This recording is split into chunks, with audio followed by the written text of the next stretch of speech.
Request मिली कि मन की बात चल रही है तो थोड़ा समय ले लें, तो कहा चलो ठीक है। तो साथियों, आप सबका स्वागत है। आज हरियाणा प्रदेश कांग्रेस कमेटी की ओर से ये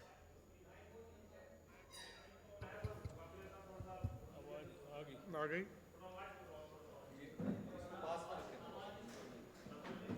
अभी आ रहे हैं ठीक से।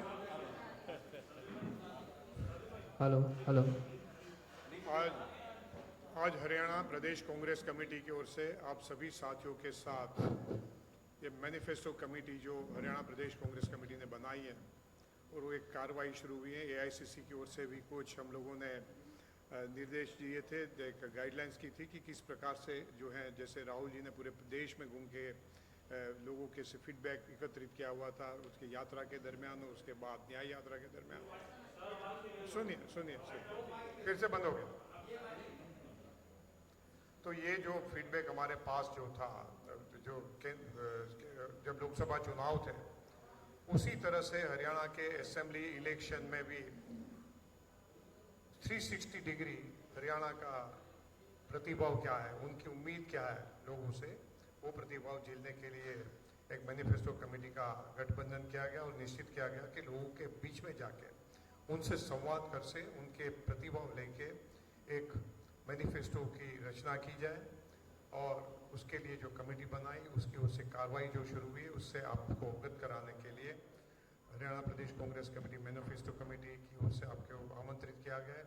उस पर आप सबका स्वागत करता हूँ, आप सबका जो है नमस्कार करता हूँ, आप सबसे मेरी शुभकामनाएं पेश करता हूँ। आज हमारी ये मीटिंग में ये मैनिफेस्टो कमेटी की चेयरमैन रीता भोकल जी भी हैं, उसके इस कमेटी के बाकी सदस्य भी हैं।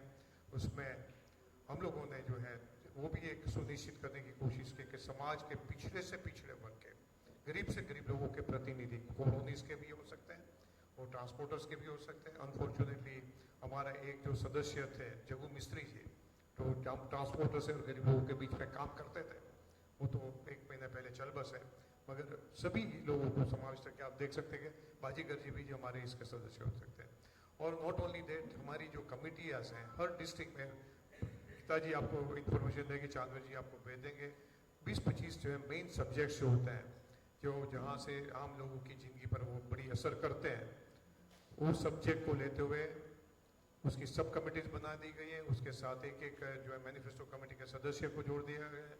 नॉट ओनली दैट, वो क्षेत्र में काम करने वाले प्रदेश के जितने भी लीडर हैं और जो वॉलेंटरली भी जो पार्टिसिपेट करना चाहते हैं, हमारी नज़र से छूट जाए, वो जब कहते हैं तो उनको भी आमंत्रित करके जोड़ते हैं and taking it down the line, right, हल्का तक ले जाने के लिए हर डिस्ट्रिक्ट में भी वो जाके काम करे। समय बहुत शॉर्ट है, मगर हर डिस्ट्रिक्ट में भी जो है स्टेक होल्डर्स को आमंत्रित करके संवाद कर ले और इसके साथ साथ जो है हल्के में भी करें और उसके वो लेके आ जाए मैनिफेस्टो कमेटी, उसके पर गहन सोच के बाद उसका सॉल्यूशन दे और हमारा मैनिफेस्टो बने। तो कार्रवाई से आपको अवगत करा रहे हैं। ये पूरी एक्सरसाइज के पीछे का हमारा मतलब क्या है? आज आप हरियाणा की परिस्थिति देख रहे हैं कि हरियाणा एक पूरे देश में टॉप 2-3 स्टेट्स, पश्चिम भारत के महाराष्ट्र और गुजरात को छोड़ के पूरे उत्तर हिंदुस्तान में या दक्षिण भारत में Haryana was the topping every list. Employment generation के बारे में हो, उसके प्रोडक्शन के बारे में हो, उसका जीडीपी के बारे में हो, उसके आर्थिक अनुशासन के मामले में हो, लॉ एंड ऑर्डर के मामले में हो, महिलाओं की सुरक्षा के मामले में हो, it was topping the country. और आज परिस्थिति ये है कि पूरा प्रदेश अपराध, भ्रष्टाचार, अत्याचार, बेरोजगारी, पलायन,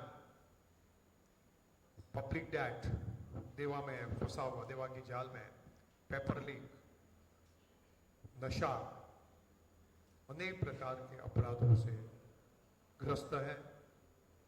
और ये परिस्थिति में फिर से हरियाणा को किसान, मजदूर, महिला, युवा, बेरोजगार और समानता के साथ समाज के हर वर्ग को केंद्र में रखते हुए एक सुरक्षित हरियाणा और भेदभावहीन हरियाणा, समृद्ध हरियाणा की रचना हम कैसे फिर से कर सकते हैं, उसके लिए ये पूरा डायलॉग हम लोगों ने शुरू किया है। हम लोगों ने इसके लिए, मैं जब मेरा दौरा करता हूँ, मेरा फोकस ज़्यादातर एक्टिविस्टों को मिलने का होता है, वो सामाजिक तौर पे हो, कोई क्षेत्रीय तौर पे हो, मजदूरों में हो, किसानों में हो। और उसी प्रकार से आपको गीताजी इंफॉर्मेशन देगी कि हमारे लोग हर जगह पे लोगों को आमंत्रित करके उनके साथ संवाद कर रहे हैं। तो उसके बारे में ज़्यादा डिटेल हमारी कितनी मीटिंग हुई, क्या हुई, मगर मेरी ओर से मैंने जो शुरुआत की उसको मैं कह सकता हूँ कि कल जो है हमने महिलाओं के साथ किया।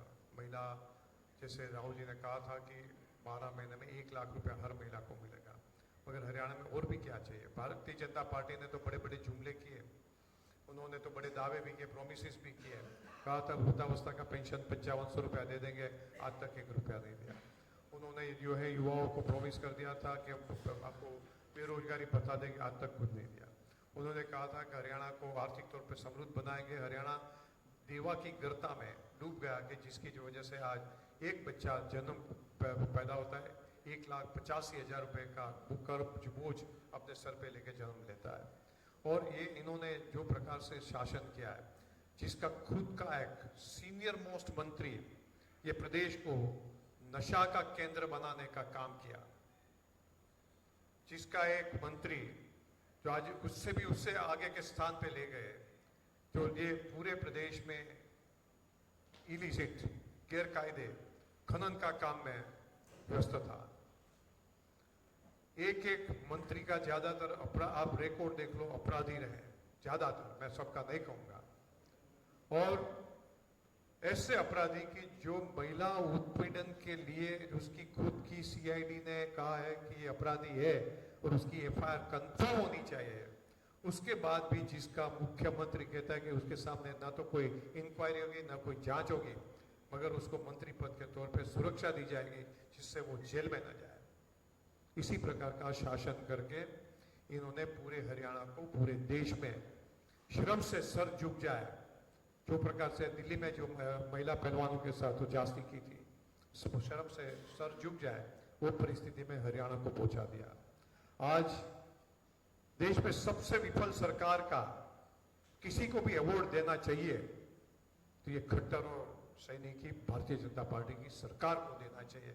वो भी मैं आप लोगों के जरिए ये हरियाणा के प्रदेश के सभी मतदाताओं के सामने ये बात रखना चाहता हूँ कि इतना इन्होंने हरियाणा को गर्ता में डुबा दिया है हर प्रकार से, हर क्षेत्र में, कि वहां से उठाने के लिए हरियाणा के एक एक मतदाता को, एक एक क्षेत्र के लोगों को, एक एक जाहिर जीवन के लीडरों को आगे आना पड़ेगा, अपने सुझाव देना पड़ेगा, मार्गदर्शन करना पड़ेगा। मैं आपके जरिए ये सभी एक्टिविस्टों को, इंटेलेक्चुअल्स को, सभी कर्मठ लोगों को, सभी विसल ब्लोअर्स को, सबको आमंत्रित करता हूँ कि आपके पास जो कुछ भी सुझाव है वो हमारी मैनिफेस्टो कमेटी के सामने आप रखिए। हर संभव हम प्रयास करेंगे कि उसको न्याय मिले, उसके लिए कुछ न कुछ करें। और एक बार ये में 3rd वीक 4th वीक में हमारा मैनिफेस्टो तैयार हो जाएगा, तो उसके बाद हम फिर से हरियाणा की जनता के पास जाएंगे। ये मैनिफेस्टो हमारा 2 भाग में होगा। एक जो है, आप देखते हैं कि मैनिफेस्टो की किताब बहुत बड़ी होती है, that is going to be our road map. हमारे लिए जो है वो हमारा पथदर्शक, वो जो है डॉक्यूमेंट रहेगा कि हरियाणा की सरकार जो बनेगी वो रास्ते पे सरकार चलेगी।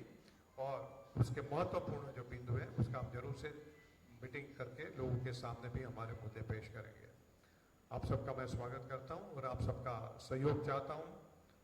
कल यहाँ अमित शाह जी जो आए थे, उन्होंने कहा 60 सीट लेंगे, पहले कहते थे 400 सीट लेंगे लोकसभा में, 240 में भी रुक गए। और हो सकता है जो प्रकार के मैनिपुलेशंस वो इलेक्शन में करते हैं वो नहीं कर पाते, तो शायद 100 से भी नीचे सिमट जाते हैं। यहाँ भी करने का कोई इरादा हो सकता है, मगर उन्होंने कौन सी ऐसी कामगिरी कर दी। पहले भी कहते थे कि 75 पार करेंगे, फिर 40 पे आ गए, अभी कहते हैं कि 60 लाएंगे। जुमलाबाजी उनका एक पेशा है। 15 लाख की बात करें, 2 करोड़ रोजगार की बात करें, समृद्ध हरियाणा की बात, जो कुछ भी कहते हैं पेशा है।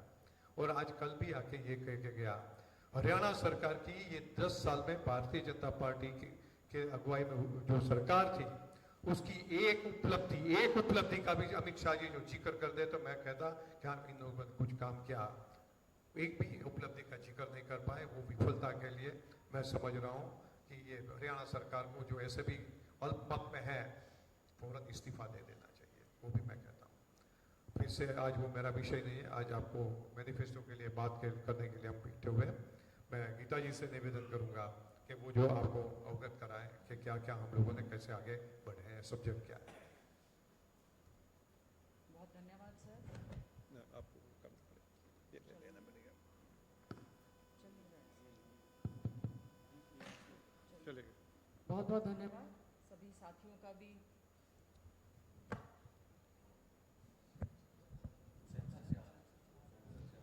अब चेयर बदल लो, चेयर बदल, नहीं सर, नहीं अब चेयर बदल लो, ये सभी माइक्स हैं, आप इधर आ जाओ। हेलो हेलो नहीं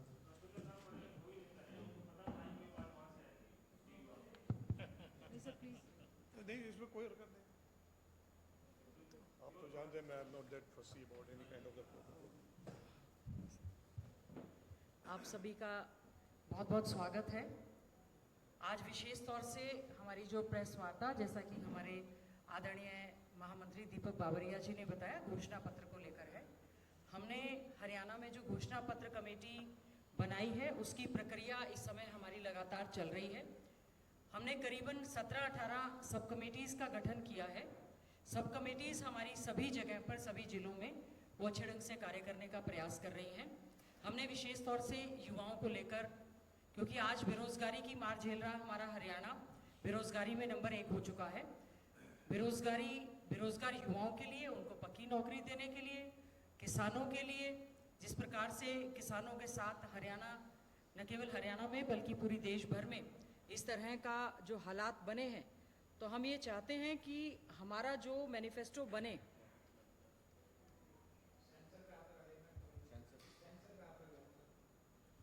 हम लोग ये चाहते हैं कि हमारे, चाहे वो किसानों की बात हो, चाहे हमारे व्यापारियों की बात हो, चाहे हमारे कर्मचारियों की बात हो, चाहे हमारी इंडस्ट्रीज, फैक्ट्रीज की बात हो, टोटल इंफ्रास्ट्रक्चर की बात हो, शिक्षा की बात हो, शिक्षा की बदहाली जो इस 10 साल के राज में हरियाणा में हुई है, बड़ा ही दुख का विषय है। शिक्षा जो है बीजेपी के प्रायोरिटी सेक्टर में कभी रहा ही नहीं। वही हालात हेल्थ के साथ हुए हैं और विशेष तौर से मेडिकल एजुकेशन के साथ हुए हैं। और चाहे हमारा शेड्यूल कास्ट हो, बैकवर्ड क्लास हो, चाहे माइनॉरिटीज़ हो, हमारी पूरी 36 बिरादरी, सभी चीज़ों को लेकर हमने जो है एक प्रयास किया है कि हम बहुत ही अच्छा एक घोषणा पत्र हरियाणा में देने का काम करें। जो हमारा घोषणा पत्र होगा वो एक मार्गदर्शक रहेगा और आदरणीय हमारे प्रभारी जी के मार्गदर्शन में हम लोगों ने पहले भी हमने घोषणा पत्र बनाए, लेकिन मैं ये समझती हूँ हमारे लिए बहुत ही बड़ा एक मार्गदर्शन है। जिस प्रकार से हमारे हम सबके नेता आदरणीय राहुल गांधी जी ने, हमारे राष्ट्रीय अध्यक्ष आदरणीय मल्लिकार्जुन खड़गे जी ने एक प्रयास किया, राहुल गांधी जी ने जो भारत जोड़ो यात्रा की, भारत जोड़ो न्याय यात्रा की, सभी से बातचीत जो उन्होंने की, संविधान को बचाने की बात कही, लोकतंत्र को बचाने की बात कही, संवैधानिक संस्थाओं को बचाने की बात कही, युवाओं के हित में बात कही, महिलाओं के हित में बात कही, और जो राष्ट्रीय स्तर का हमारा ऑल इंडिया कांग्रेस कमेटी का घोषणा पत्र निकल कर आया, मैं समझती हूँ सबसे बड़ा यही हमारा इंडिया गठबंधन में आज हमारी जो अच्छी परफॉर्मेंस रही है। और विशेष तौर से हरियाणा में भी कांग्रेस पार्टी ने बहुत ज़्यादा अच्छी जो परफॉर्मेंस दी है। हम 5 सीटें बहुत थम्पिंग मेजॉरिटी के साथ जीते हैं और जो 5 अलायंस के साथ हम लोग जो हारे भी हैं उसमें भी हमारी परफॉर्मेंस अच्छी थी।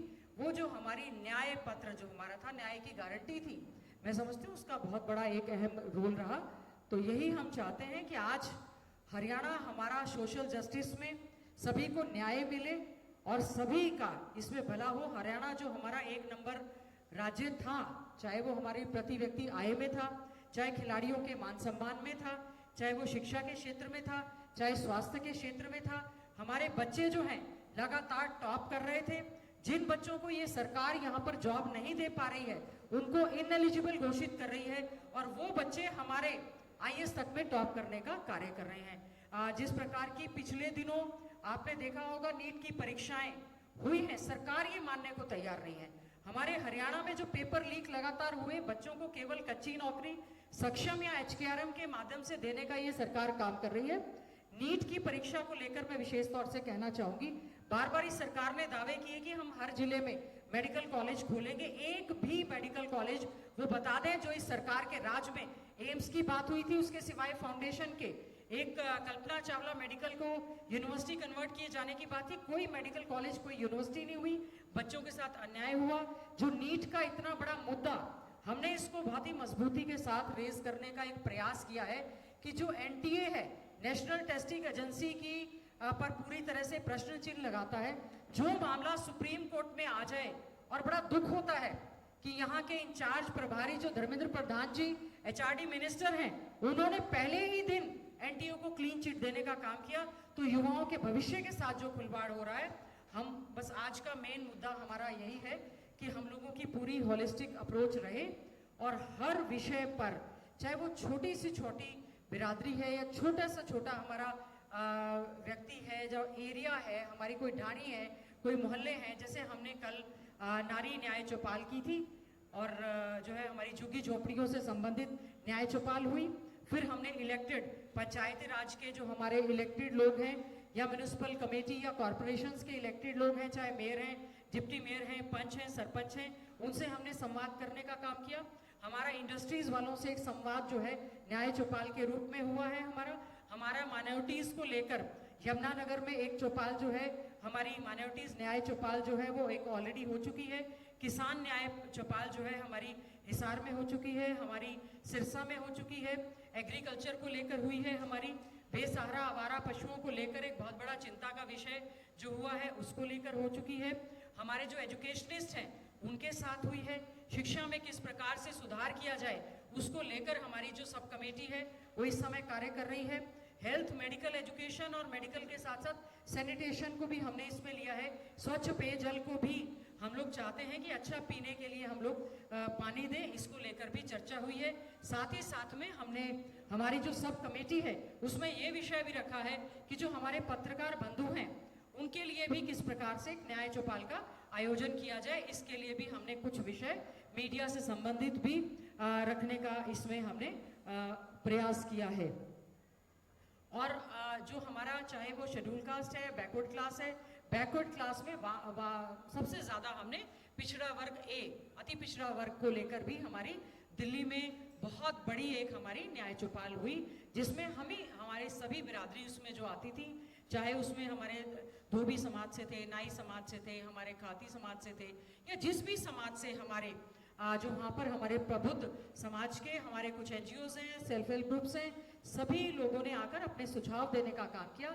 हमारा यही प्रयास है कि हम ये मैनिफेस्टो न केवल एक बंद कमरे में बैठकर घोषणा पत्र का निर्माण करें, बल्कि सभी से संवाद करके एक न्याय पत्र के रूप में एक अच्छा जो है घोषणा पत्र प्रदेश में देने का काम करें। जिस प्रकार से आज प्रदेश में माहौल बना है, मैं केवल 1 मिनट में अपनी बात समाप्त करूंगी। पिछली बार जो हमारी भारतीय जनता पार्टी की सरकार बनी और जेजेपी ने पोस्ट अलायंस किया, उसके बाद घोषणा पत्र बीजेपी का भी था, उन्होंने खोल कर नहीं देखा, जेजेपी का भी था, उन्होंने भी खोल कर नहीं देखा। एक घोषणा हुई थी कि बीजेपी और जेजेपी मिलकर जो है एक कॉमन मिनिमम प्रोग्राम तय करेंगे। अनिल विज जी की अध्यक्षता में एक कमेटी बनी थी, उसकी भी कोई भी मीटिंग नहीं हुई। मैं आपके माध्यम से आदरणीय हमारे महामंत्री जी यहाँ पर बैठे हैं, मैं उनको बहुत धन्यवाद करना चाहूंगी। इन्होंने एक जो बहुत ही अच्छा प्रयास किया है कि जिस प्रकार से हमारा राष्ट्रीय स्तर पर घोषणा पत्र हुआ है तैयार, उसी प्रकार से हम घोषणा पत्र अपना ये तैयार करेंगे। और जो हमारा 2005 का, 2009 का, 2014 का, 2019 का घोषणा पत्र भी हमने जो घोषणाएं की थी, आपने देखा होगा जब हमारी सरकार बनी, हमने हमारे घोषणा से ज्यादा आदरणीय चौधरी भूपेंद्र सिंह हुड्डा जी के नेतृत्व में कांग्रेस पार्टी की सरकार ने घोषणाओं से ज्यादा बढ़कर कार्य करने का प्रयास किया है। तो यही मैं कहना चाहूंगी। और बहुत सारी योजनाएं, परियोजनाएं इस सरकार ने विशेष तौर से गरीब वंचित परिवारों के लिए, पिछड़ा वर्ग के लिए इन्होंने जो बंद कर दी, तो आदरणीय चौधरी भूपेंद्र सिंह हुड्डा जी ने और हमारे अध्यक्ष जी ने कहा है कि जो योजनाएं 10 साल के कांग्रेस राज में, हमने चौधरी भूपेंद्र सिंह हुड्डा जी के राज में कांग्रेस पार्टी ने जो शुरू की थी, और इस सरकार ने विशेष तौर से 100-100 गज के प्लॉट देने की बात थी, गरीब बच्चों को स्टाइपेंड स्कॉलरशिप देने की बात थी, पोस्ट मैट्रिक स्कॉलरशिप देने की बात थी, राजीव गांधी स्कॉलरशिप देने की बात थी, अंबेडकर मेधावी छात्र योजना देने की बात थी, नए से नई यूनिवर्सिटीज बनाए जाने की बात थी। बड़े ही दुर्भाग्य की बात है, जहां शिक्षा का अधिकार कानून आया है, जहां पर एनईपी नेशनल एजुकेशन पॉलिसी ये लोग लेकर आए। बार बार जब खट्टर साहब यहाँ से मुख्यमंत्री थे, उन्होंने कहा था कि न्यू एजुकेशन पॉलिसी 2020 को हम 25 में लागू कर देंगे, और आज तक उन्होंने इसका कोई रोड मैप नहीं किया, कोई स्टेक होल्डर्स से नहीं बात की, कोई ई कंटेंट नहीं बनाया, कोई वर्कशॉप नहीं बनाई। तो शिक्षा इनके लोअर प्रायोरिटी पे रही है। यही कारण है कि सरकारी स्कूल ज्यादातर बंद करके भिवानी बोर्ड को इनका बंद करने का जो प्रयास इस समय चल रहा है। हमारा सबसे महत्वपूर्ण प्रयास हमारा रहेगा अच्छी युवाओं को शिक्षा देना और जॉब ओरिएंटेड शिक्षा देना, ताकि हमारा बच्चा जो यहाँ से पलायन कर रहा है, वो नशे की चपेट में जो आ गया है, सबसे बड़ी गंभीर समस्या है, हम उसका समाधान करवा पाए। नक्शे की चपेट में आए युवाओं के लिए भी हमारा जो है, हमारा घोषणा पत्र में इसमें हम लोगों की प्रायोरिटी सेक्टर रहेगा। जी धन्यवाद। हमारा जो है विशेष तौर से कल हमने झुग्गी झोपड़ी वालों से भी हमारा एक पंचकुला में एक न्याय चौपाल का हमने इसमें आयोजन किया था, जिसमें हमारी कच्ची जो कॉलोनियां हैं या ऑथराइज्ड या अनऑथराइज्ड कॉलोनियां हैं, जिनका जीने का अधिकार बनता है कि उनको किस प्रकार से अच्छी जिंदगी दे पाए, बिजली की व्यवस्था करवा पाए, स्वच्छ पेयजल की व्यवस्था करवा पाए। विशेष तौर से महिलाओं ने कहा कि शौचालयों की बहुत बड़ी समस्या है, उनको शौचालय दे पाए, या पुराने समय में 85 में और 94 में कुछ पैसे जमा करवा दिए गए थे कि ईडब्ल्यूएस के लिए। जिस प्रकार से हम लोगों ने शहर में हमने गांव में 100-100 गज के प्लॉट और उस पर मकान देने का एक प्रयास किया था, 200 लीटर की टंकियां टूटी देकर पानी देने का काम किया था, उसी प्रकार से शहर में रह रहे गरीब तबके के लोगों को भी किस प्रकार से हम कॉलोनी या उनको आवास प्रोवाइड करवा पाए, इसके लिए भी। और साथ में रेडी फड़ी हमारे पास, चाहे वो अनाज मंडी से रिलेटेड कोई मामला आया, सब्जी मंडी से लेकर आया है, फल मंडी से लेकर, इससे हमारे व्यापारी भाइयों ने भी दिया है, हमें आड़तियों ने भी देने का काम किया है। साथ ही साथ में जो हमारा ईडब्ल्यूएस के लिए एलआईजी स्कीम की योजना, जो हमने अफोर्डेबल हाउसेस देने की हमारे सरकार में योजना शुरू की थी, उस पर भी हमारे लेकर बात हुई है।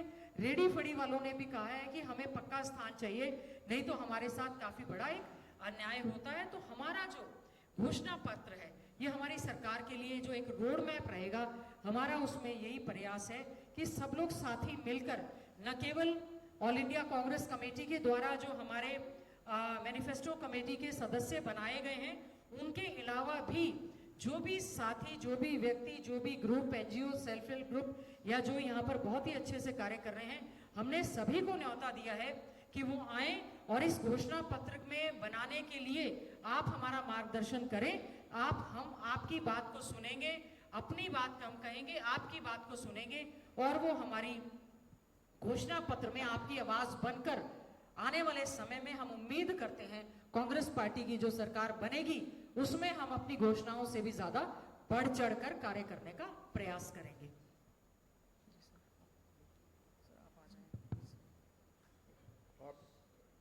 गीता जी ने आपको सबको काफ़ी डिटेल में दिया है।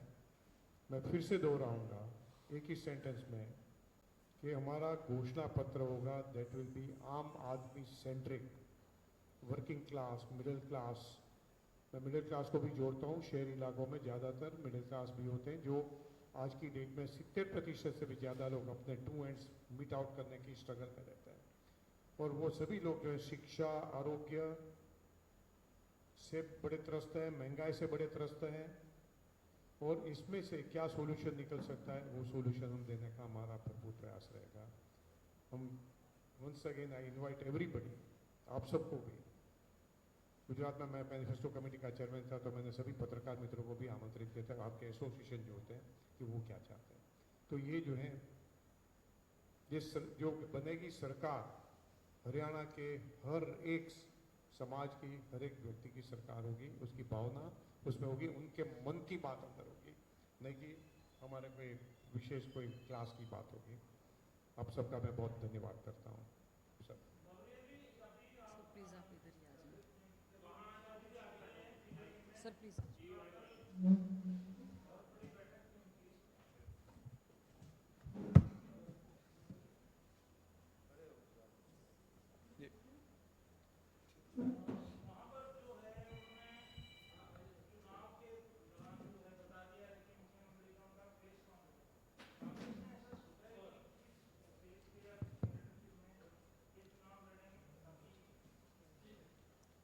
कांग्रेस पार्टी की 70 साल की ट्रेडिशन है कि हमारी लेजिस्लेचर पार्टी जिसको भी जो है नियुक्त करते हैं और 99.99% प्रेसिडेंट्स ऐसे हैं कि वो कांग्रेस अध्यक्ष को पावर देते हैं और वही होगा जो विधायक चाहेंगे। उसके फेस पे जाए न जाए, that is a major political decision. एक बड़ा कॉन्फिडेंशियल इशू भी होता है, तो उसकी पब्लिक डिबेट में भी हम नहीं जाना चाहते। ठीक है।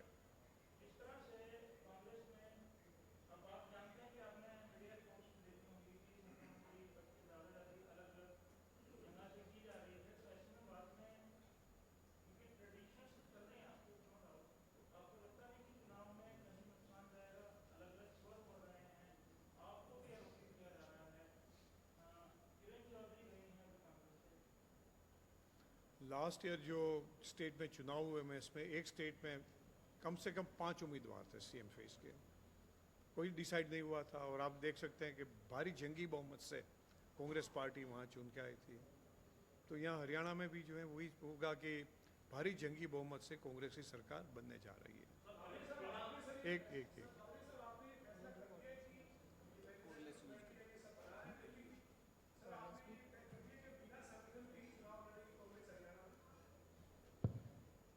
नहीं, मैंने शायद कल मेंशन किया था, आप कहीं थोड़े अखबारों में कहा, मुझे बड़ी उम्मीद है कि अगले सप्ताह में हो जाएगा।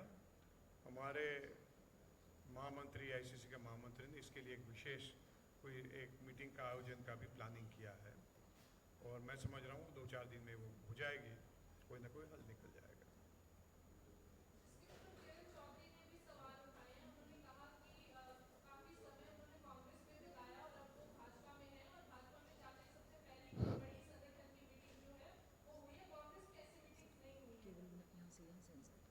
काफ़ी मीटिंग हुई हैं, वो उपस्थित नहीं रहती थी और मैं किसी ये डिबेट में भी मैं नहीं जाना चाहता हूँ।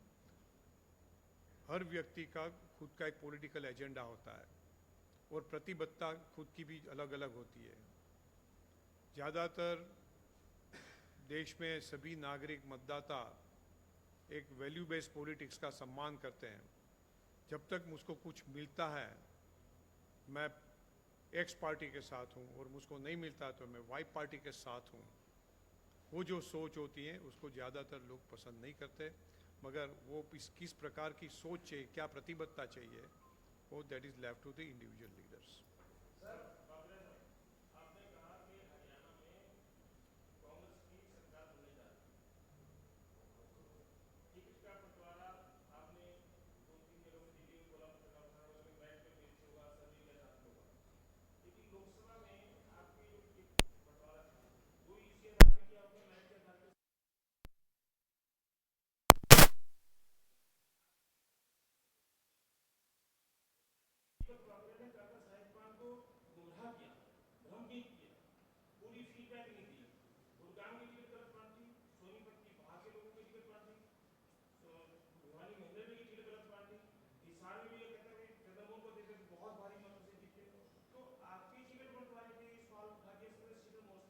हो सकता है, in democracy everybody subject to questioning, everybody is subject to questioning. मैं जो कुछ भी डिसीजन करता हूँ, XYZ करते हैं, it should go through the जो है उसकी सब लोग जो है उसकी समीक्षा कर सकते हैं, आकलन कर सकते हैं और अपना ओपिनियन दे सकते हैं। शैलजा जी हमारी एक बड़ी लीडर है, she has all right to express herself. उनको मेरे में कोई कमी दिखी हो तो जरूर से हाईकमांड से भी प्रस्तावित करें और I am always open high command के साथ कि उनको लगता है कि मैं ये काम करने के लिए इतना सक्षम नहीं हूँ तो उसके लिए भी मैं तो हमेशा ओपन रहता हूँ। तो ये जो है मैं उनके बारे में कोई पब्लिक डिबेट में नहीं जाना चाहता कि वो कह रहे सही है कहते हैं, नहीं आप कहते हैं। मैं अभी मैं उसमें जाऊंगा ही नहीं। जो उसका जवाब जो है आपकी हरियाणा की जनता ने दे दिया है। मेरी जो समझ है, मेरी समझ में कि जहां मीडिया और सब लोग कहते थे एक सीट भी नहीं मिलेगी, हम 5 सीट जो है, कई लोग कहते थे आपने नहीं कहा होगा, नहीं ठीक है उनको कह ले दीजिए, वो बात उठा रही है। तो इसके बारे में जो है मैं आपसे जो फिर से कह रहा हूँ कि आप मुझसे पूछे तो I have a set of ideas, high command is also well aware about it, उसमें कुछ परिवर्तन करना चाहते होंगे तो करेंगे, मगर ये मीटिंग में जो है हम अपने आपको मैनिफेस्टो पर रिस्ट्रिक्ट कर ले तो बेहतर होगा। आप कभी और कुछ जानना चाहते हैं, मैं कुछ शेयर कर सकता हूँ आपसे, कर दूँगा। ये पब्लिक, मैं आपको बता दूँ,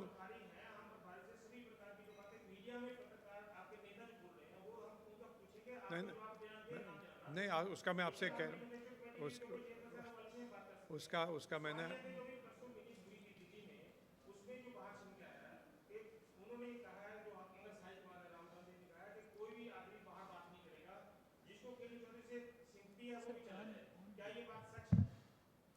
वो जो है आपसे सभी चर्चा हो गई, बाकी की मैं जो है वहाँ जो बात हुई थी उसके आगे आगे चर्चा करनी, तो हम आपसे 1 to 1 बात करूँगा। सर, आपने एक पत्र जारी किया था लोकसभा चुनाव कि अगर किसी की भूमिका ऐसी मिली तो उसका टिकट की दावेदारी जो है कमजोर हो जाएगी, ऐसे कुछ लोगों की शिकायतें आपके पास आई है चुनाव के दौरान? लेट दैट स्टेज कम, आएगा, मेरे पास डेटा तो काफ़ी है, देखेंगे।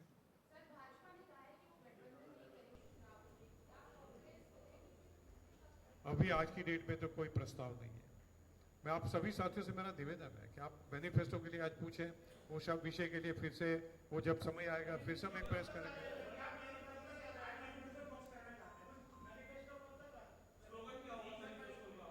हाँ जी, ये सभी ऐसे तो आज मैंने जो कहा है, हमारा ध्येय क्या है कहा है, स्लोगन जो है, नैरेटिव जो है, ये सभी लोगों का फीडबैक आ जाए और जब हम प्रसिद्ध करने जाएंगे वो समय पर दे देंगे। उम्मीद है सर, उम्मीद है।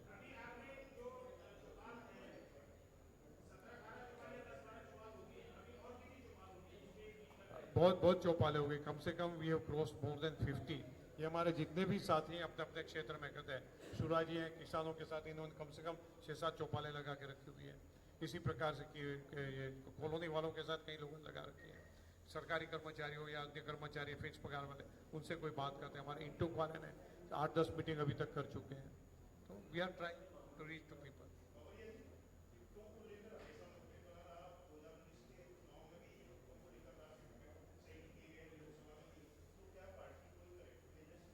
ये विषय वेणुगोपाल जी का है, क्योंकि मेरे सामने जब उन्होंने कहा कि मेरे डिसीजंस ठीक नहीं थे, तो my immediate next competent authority to review my decision is our general secretary organisation and Congress president, वो आपको बताएंगे।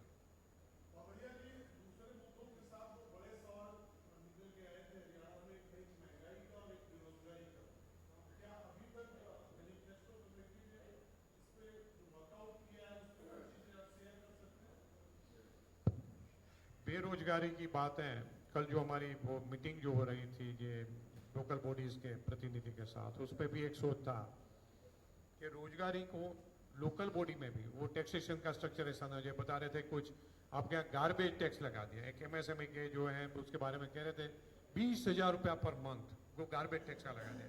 एक स्मॉल इंडस्ट्री 12 महीने 2.5 लाख रुपया दे, वो कौन से लेवल प्लेइंग फील्ड पे काम करेगा? ये हरियाणा में जो रोजगारी खत्म होते जा रही है, आपके यहाँ इंडस्ट्री खत्म होती जा रही है, नया इन्वेस्टमेंट नहीं आ रहा है, उसकी सबकी वजह ये है कि आपकी पॉलिसी क्या है। कल जब मैं आ रहा था, कई लोगों से बात हो रहा था, 5-7-10 किसान जो मेरे सामने बैठे थे, वो ऐसे मिलने आए थे, बोलते सर जी ये 1 किलोमीटर ये पूरा का पूरा हाईवे के आसपास ही सब डेवलपमेंट है, बाकी तो कुछ हो ही नहीं रहा है, और यहाँ इतनी महंगी ज़मीन हो गई, हम लोग कैसे सर्वाइव कर पाए? और ये जो डेवलपमेंट होना चाहिए, तो जहाँ तक UPA की सरकार थी सब थी, तो इंसेंटिव सब्सिडीज सब everything was linked with the employment generation. आपकी पॉलिसी जो होती है इन्वेस्टमेंट अट्रैक्ट करने की, वो जो है रोजगार सर्जन के साथ जुड़ी हुई होती है। यहाँ तो इन्होंने खत्म कर दी, प्रधानमंत्री ने कह दिया कि 1 किलोमीटर का एरिया कॉरिडोर बन जाएगा, और उसके बड़े बड़े उद्योगपति मित्र हर स्टेट के 10-5% बड़े लीडर होते हैं, वो जमीन वो खरीद लेते हैं और करोड़ों रुपया बना रहे हैं, लोगों की लूट हो रही है। तो ये जो है आपकी बात सही है, we are more focus to it. मगर मैं आपसे एक चीज, आप जब पूछा है तो कहूँ, वो जुमले में नहीं जाएंगे। मोदी जी ने मध्य प्रदेश और राजस्थान में वो कहा कि हम भी 450 रुपये, तेलंगाना सॉरी वहाँ की हमारी कर्नाटका सरकार ने 450 रुपये में सिलेंडर देना शुरू किया, गैस सिलेंडर। इन्हें कहा कि ये हम भी यहाँ 450 रुपये में देंगे, मोदी की गारंटी है। और जैसे ही चुनाव खत्म हो गया, उसका बहुमत हो गया, वो सिलेंडर फिर से 1100 रुपए का हो गया। तो जुमलाबाजी के लिए नहीं, इससे we need to do something concrete. और वो जो है, आप जब भी मैनिफेस्टो आएगा निश्चित रूप से देंगे। मैंने पहले ही यहाँ कहा कि our employment generation is also one of our major objective. महंगाई, मैंने वहाँ भी ये भी कहा, महंगाई is link with essential commodity और शिक्षा और आरोग्य के साथ जुड़ा हुआ है, हाउसिंग के साथ जुड़ा हुआ है। एक वो बात कर ले, फिर से रिपीट करना पड़ेगा आपको।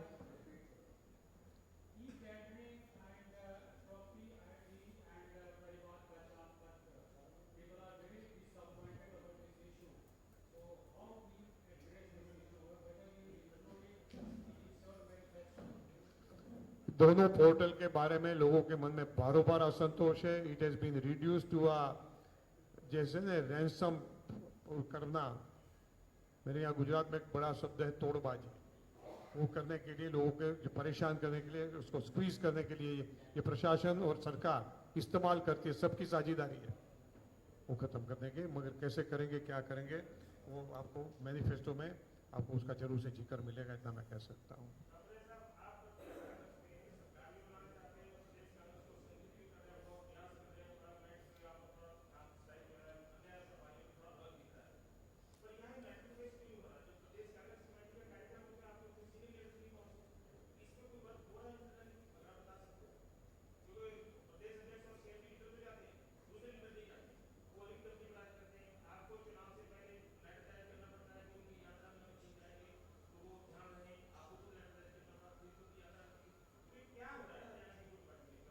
ये गुटबाजी नहीं है। मैं तो आपसे कहूंगा कि भारतीय जनता पार्टी से पूछो, गुटबाजी के मामले में अनिल विज क्यों कहीं नहीं थी। मैं आपसे कह रहा हूं कि आप जिसको गुटबाजी कहते हैं, एक कॉमन पॉलिटिकल प्रक्रिया है, मगर भारतीय जनता पार्टी के पास और कोई नैरेटिव नहीं है। मैंने गुजरात में भी देखा था कि वो लगातार कहते हैं कि कांग्रेस में तो अंतर कला है, ये है, उसमें डिफरेंसेस हैं, और वो थ्रू मीडिया इसको ओवरप्ले करना चाहते हैं। और यहाँ भी मैं देखता हूँ, अभी एक लोकसभा चुनाव के बाद को जो है आप लोगों का भी सहयोग थोड़ा बढ़ा है, मगर अन्यथा लगातार घूम फिर के ये एक ही मुद्दे पे आते हैं कि आपका ये, मैं आपके नहीं कह रहा हूँ, मैं आपसे नहीं कह रहा हूँ, प्लीज नहीं नहीं प्लीज नहीं, मैं आपसे जो कह रहा हूँ कि आप जो कह रहे हैं कला है, कला नहीं है। एक कॉमन कम्युनिकेशन डिफरेंस भी हो सकता है, आपस के परसेप्शन का भी डिफरेंस हो सकता है, उसको कहीं ना कहीं जोड़ना पड़ता है।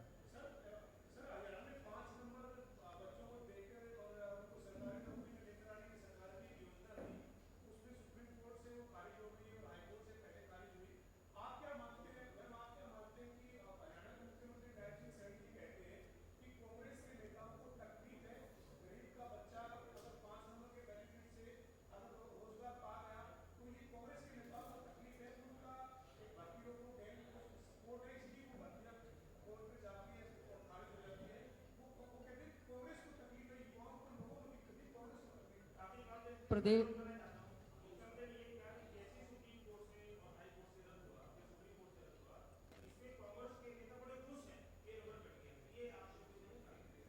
देखिए, ऐसा है, जब से प्रदेश में भारतीय जनता पार्टी की सरकार बनी है, चाहे मनोहर लाल खट्टर जी थे, आज नायब सिंह सैनी जी हैं, युवाओं के साथ बहुत बड़ा एक अन्याय हुआ है। चाहे पेपर लीक हुए हों, चाहे भर्तियां जो है हाई कोर्ट या सुप्रीम कोर्ट में जाकर स्टे हुई हैं, इसका मतलब कहीं ना कहीं उन्होंने भर्तियों की प्रक्रिया को सही ढंग से नहीं, वो तो सबसे बड़ा प्रश्न चिन्ह कांग्रेस पर नहीं, वो तो हाई कोर्ट पर लगा रहे हैं, हाई कोर्ट के बाद वो सुप्रीम कोर्ट जाएं।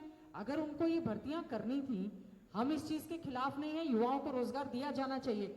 जो पक्के हमारे कम से कम लाखों पद जो खाली पड़े हैं, उस पर उनको भर्ती करने की बात करनी चाहिए। क्यों युवाओं को हरियाणा कौशल के तहत वो कच्ची नौकरी दे रहे हैं? और जो भी मामला हाईकोर्ट में जाता है, आपको याद होगा एक बार एक स्टूडेंट ने, एक बच्चे ने पूछा था खट्टर साहब से कि हमारी नौकरी का मामला जो है वो हाई कोर्ट में है, उन्होंने कहा जब तक आप जो है रेडी लगा लो। तो इस तरह का जो हाई कोर्ट में मामला है उसको सही ढंग से परस्यू करना, it's the duty and responsibility of the government only. वो कांग्रेस के ऊपर से उनका बहुत ही, कांग्रेस के 5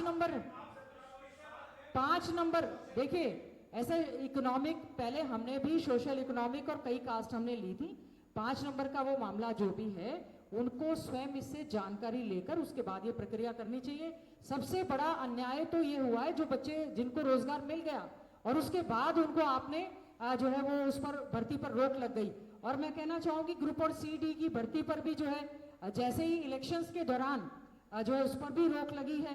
तो सरकार को इस तरह की वो भर्ती करते हैं, मेरा उनसे अनुरोध है क्यों वो पक्की भर्ती की प्रक्रिया को अपनाकर हरियाणा स्टाफ सिलेक्शन या एचपीएससी के माध्यम से पक्की नौकरी वो क्यों नहीं हमारे बेरोजगार युवाओं को दे पा रहे हैं। ईडब्ल्यू देखिए, ईडब्ल्यूएस के जो 5 नंबर का मामला है, अच्छी बात है सरकार उसको सुप्रीम कोर्ट में अच्छे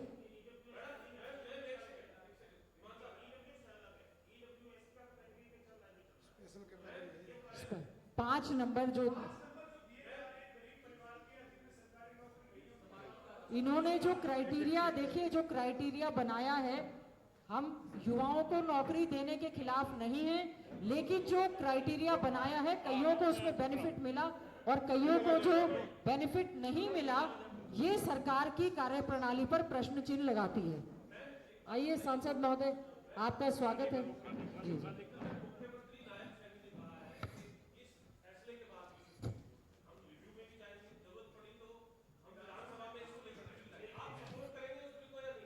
देखिए अगर वो हाईकोर्ट जा रहे हैं, सुप्रीम कोर्ट जा रहे हैं, रिव्यू डाल रहे हैं, हम लोग वो क्या विधानसभा में लेकर आते हैं। हमारा प्रयास रहेगा कि बच्चों को रोजगार मिलना चाहिए, इनकी नियत और नीति में ही पूरी तरह से खोट है। अगर वो लाते हैं तो हम लोग देख लेंगे, अगर वो लाएंगे, हम युवाओं के हित में जो भी सरकार फैसला लेना चाहती है हम सपोर्ट करेंगे। केवल और केवल युवाओं को इन्होंने बहकाने का काम किया है। धन्यवाद आप सबका, थैंक यू। चलिए आप सबका बहुत बहुत धन्यवाद। बाद में बात करते हैं, बाद में बात, आप 1 to 1 बात करें। पूरी वरुण जी आए हैं, 2 मिनट चला लेते हैं। नहीं आप ही।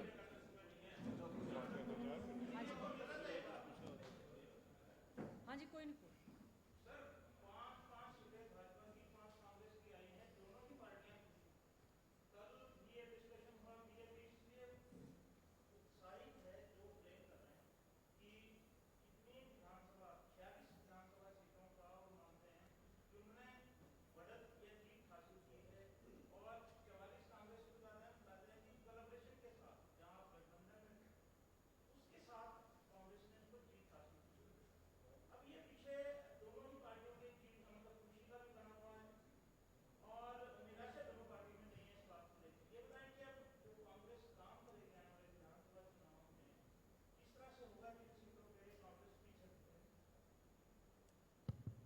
अभी तक आप जो कह रहे हैं वो बारे में I have not reach to any conclusion में स्टडी कर रहा हूँ।